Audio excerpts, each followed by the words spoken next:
Right now, some of the most powerful creative tools ever built are sitting just outside the TD Sync industry. Not because they don't work, but because no one can clearly defend them yet.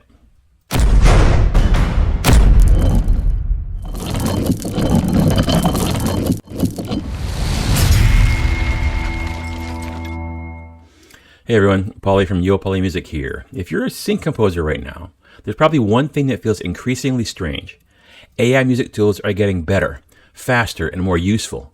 And yet most music libraries still have a zero tolerance policy when it comes to AI generated or AI assisted music. And I feel that tension personally myself.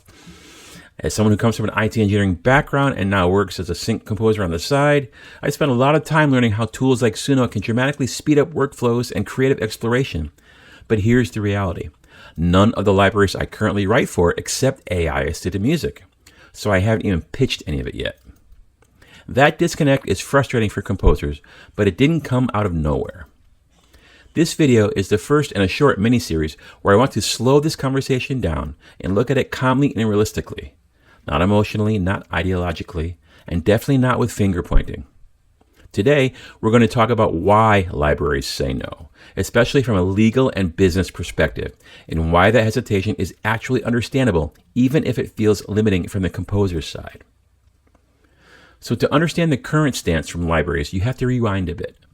In 2024, major record labels, including Universal, Warner, and Sony, filed lawsuits against AI companies like Suno and Udio.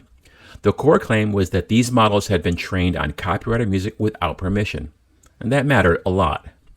From a legal standpoint, the concern wasn't just about AI existing, it was about training data provenance and whether outputs could be considered contaminated by unlicensed material. At the time, the potential damages being discussed were massive, hundreds of millions of dollars. And when lawsuits of that scale are floating around, nobody downstream wants to be anywhere near the blast radius. Now fast forward to late 2025, and we've seen movement, but not resolution.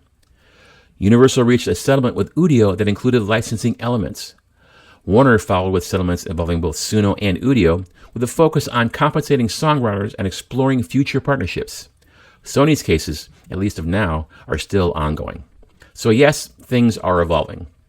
But here's the important part. These developments reduced uncertainty, but they did not eliminate it.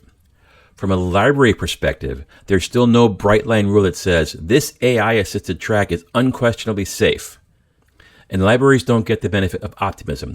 They live in a world of defensibility.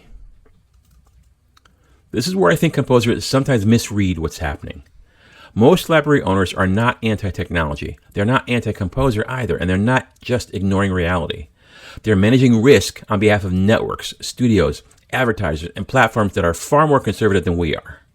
Right now, libraries don't have a standardized way to verify AI usage, a disclosure framework that they can rely on, clear guidance from broadcasters on what's acceptable, or insurance or indemnification norms built around AI involvement. So without that infrastructure, every AI-assisted submission becomes a one-off legal question. And when you're running a catalog with tens of thousands of tracks, case by case isn't realistic. So zero tolerance becomes the simplest operational decision, not because it's ideal, but because it's defensible. And that distinction matters. There's also a human layer to this that's worth acknowledging.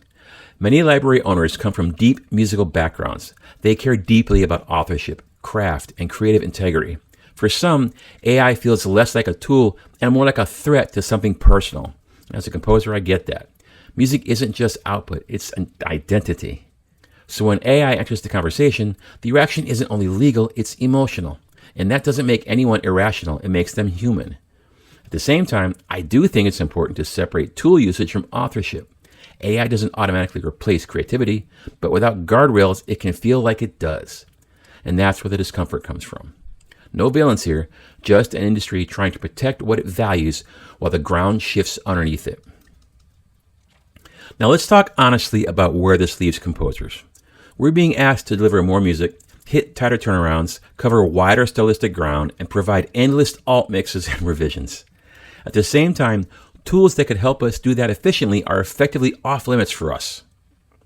That tension leads to something unhealthy: quiet AI usage, uneven ethics, no shared standards, and a lot of confusion about what's actually acceptable. The problem isn't that libraries are cautious.